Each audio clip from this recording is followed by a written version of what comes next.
बच्चन दो माता की भारत माता की আমাকে ঠেলছো আরে হাত ডুবছে এই অংশ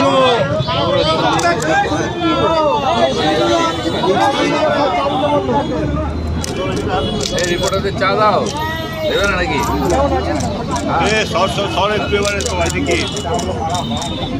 রাইট হয়ে মুর্শিদাবাদ অগ্নিদর্ভ পাশে বসতবাড়ি ব্যবসা বাণিজ্য শেষ এখানে মুখ্যমন্ত্রী গেলেন না পশ্চিমবঙ্গের পরিস্থিতি বাংলা মানুষ জানে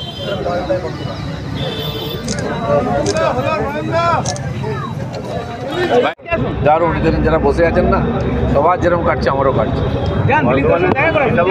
নিয়ে যাবে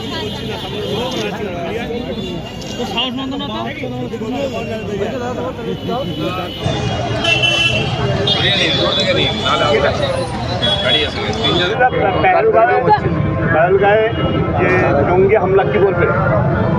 বলা তো হয়ে গেছে, এবার কিছু করতে হবে।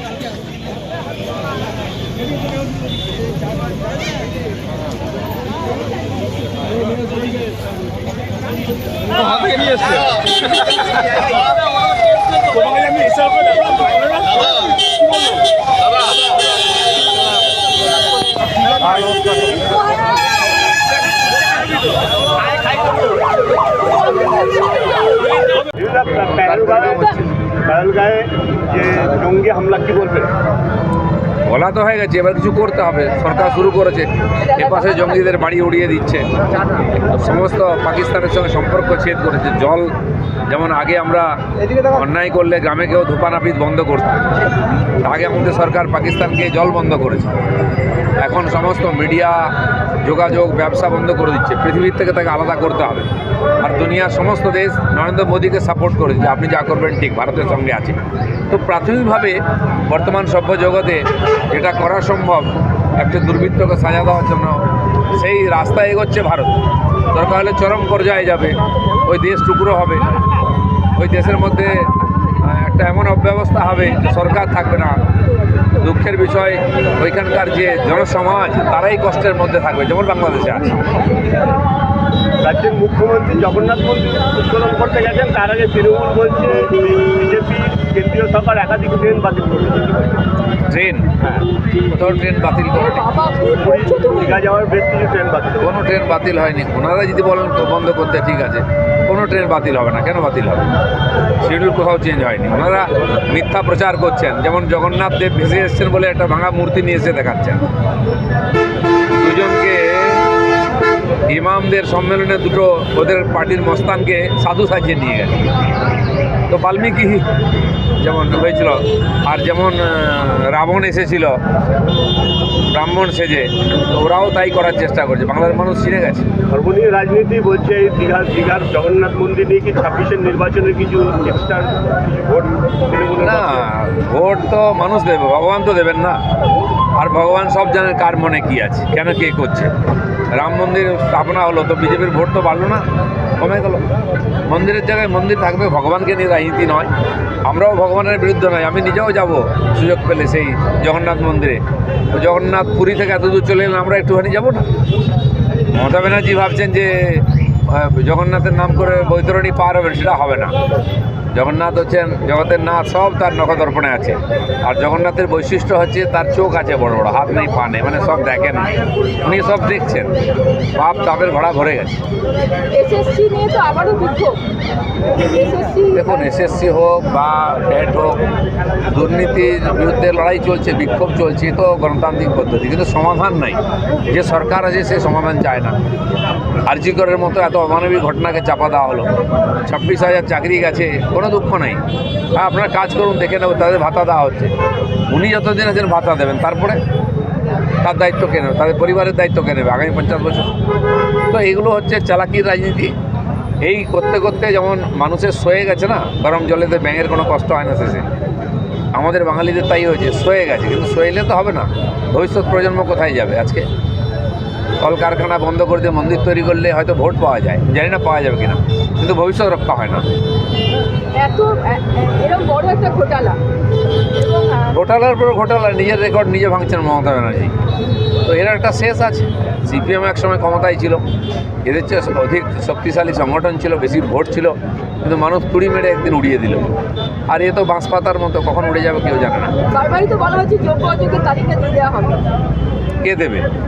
সরকার দেওয়া উচিত কোর্টে গিয়ে, যে 18,000 লোক যোগ্য আছে সেটা ওদের হাতেই আছে, নিয়ে ঘুরছেন যোগ্যরা। 8,000 লোকের চাকরি বাঁচাবার জন্য তাদের পয়সা নিয়েছেন 800 কোটি, তার জন্য 18,000 লোককে বলি দেওয়া হচ্ছে। তারা তো পাপ করেছে, তাদের বলি হবে, কিন্তু এদের কি অন্যায় হচ্ছে? এদের কেন অন্ধকারে ফেলে দেওয়া হচ্ছে? যেন মমতা ব্যানার্জির হাতে বা শিক্ষামন্ত্রীর হাতে সব সমাধান আছে, ওনারা সমাধান চান না, সমস্যা জিয়ে দেখতে চান, তাই দিচ্ছেন না।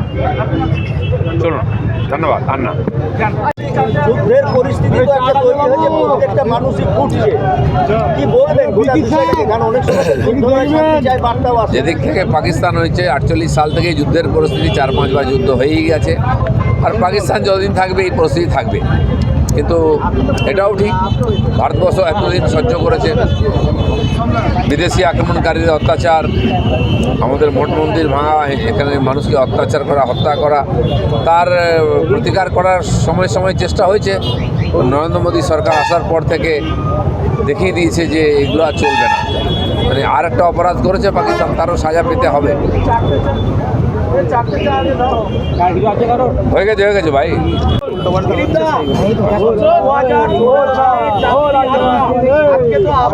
আরে আওয়াজ নেই, শোনা যাচ্ছে না। 2016 সালে চাকরিহারারা আজকেও তো কলকাতার রাজপথে আজরা মোড়ে পুলিশ আটকে দিল, ট্রেনে হিঁচড়ে পুলিশের গাড়িতে তুললো। কি বলবেন? যারা স্কুলে বসে ক্লাস নেওয়ার কথা তারা রাস্তার ধারে বসে আছে। পশ্চিমবাংলার শিক্ষা ব্যবস্থা কোথায় যাচ্ছে বুঝতে পেরেছেন। হিন্দুরা জেলা ছেড়ে ঘর ছাড়া অন্য জেলায় গিয়ে থাকছে, ওদিকেও হাহাকার, এদিকেও হাহাকার। মমতা ব্যানার্জি এ সমস্ত কিছু সমাধান না করতে পারে মন্দির করে ভগবানের কাছে ক্ষমা চাইছেন যদি পাপক্ষয় হয়, কিন্তু হবে না, পাপের ঘোড়া ভরে গেছে। 30 এপ্রিল থেকে জগন্নাথ দেবের মন্দির দীঘাতে উদ্বোধন হচ্ছে। যখন মানুষ সব কিছু ভরসা ছেড়ে দেয় তখন ভগবানের কাছে যায়। মমতা ব্যানার্জির কারোর উপরে ভরসা নেই, ওনার উপরে কারো ভরসা নেই, তাই জয় জগন্নাথ চলছে। বলছি, সামনেই তো বিধানসভা ভোট আসতে চলেছে, ইতিমধ্যে সবাই লড়াই শুরু করেছে। যদি দল চায়, আপনি কি বর্ধমানে কোনো আসনে দাঁড়াবেন? দেখা যায়, ইলেকশন তো আসুক, এখন থেকে গোপে তেল দিয়ে কী লাভ। আজকের কর্মসূচি, মানে আপনার আজকের কর্মসূচি? আমি মেদিনীপুরে ছিলাম, এই যে 26,000 চাকরিহারার তাদের বিরুদ্ধে, মানে এই ঘটনার প্রতিবাদে এবং হিন্দুদের উপর অত্যাচারের প্রতিবাদে সব জায়গায় জেলায় জেলায় মিছিল হচ্ছে, তাই মেদিনীপুরে ছিলাম আমি। ওখান থেকে কালকে জঙ্গিপুরে আছে, উত্তর মুর্শিদাবাদে, ওখানে যাচ্ছি। রাস্তায় আপনার সঙ্গে দেখা হবে। আজকে কলকাতাতে অর্জুন সিং পুলিশকে মারার কথা বলেছেন, যে পুলিশ মমতাকে সাহায্য করছে, এমন কথা উনি বলেছেন। দেখুন, বহু লোকের উপরে অত্যাচার হচ্ছে, তারাও এই সরকারের কাছ থেকে কোনো ন্যায় আশা না করে এ ধরনের কথাবার্তা বলছেন। অর্জুন সিংকে তো রীতিমতো টার্গেট করা হয়েছে, শতাধিক কেস দেওয়া হয়েছে, আর বাড়ির লোককেও শান্তিতে থাকতে দেওয়া হচ্ছে না, তো তাকেও টার্গেট করা হচ্ছে। স্বাভাবিকভাবে তিনি এ ধরনের কথা বলছেন। পাকিস্তানি পতাকা পোড়াতে গেলে অনেক জায়গায় পুলিশ বাধা দিচ্ছে, কোথা বিভিন্ন লোক বাধা দিচ্ছে, তারা কি পাকিস্তান চলছে নাকি? দেখুন, বেসিক্যালি পাকিস্তানে ভারতের পতাকা চিরদিন পোড়াতো, কাশ্মীরেও পোড়াতো, আজকে কী অবস্থা তাদের? তো মানুষ প্রতিবাদ করার অনেক রাস্তা আছে। আমি ব্যক্তিগতভাবে কোনো দেশের পতাকা পোড়ানোর পক্ষে নই, এটা বিশ্বের সব দেশের একটা স্বাভিমান আছে, কিন্তু সেখানকার সরকার যদি ভুল করে বা সেখানকার কিছু লোক গণ্ডগোল করে, তার জন্য এখানকার সরকারকে সে ব্যবস্থা নিতে হবে। আমার মনে হয় নরেন্দ্র মোদী সেটা নেবেন, আগেও নিয়েছেন, দেখাবেন। তো সেই জন্য যেমন কারো কুশপুত্তলিকা দাহ করা, আমরা বেসিক্যালি করি না এটা। আমি তো পশ্চিমবাংলায় মন্ত্রীকে দেখেছি মোদিজির কুশপুত্তলিকা দাহ করতে। নৈতিক দিক দিয়ে আমি এটা ঠিক মনে করি না। তো সেই জন্য একটা দেশ অপরাধ করেছে, সেই হিংসার সঙ্গে আছে, টেরোরিজমের সঙ্গে আছে, সারা দুনিয়া তার বিরুদ্ধে আছে, তাকে সাজা দেওয়া উচিত।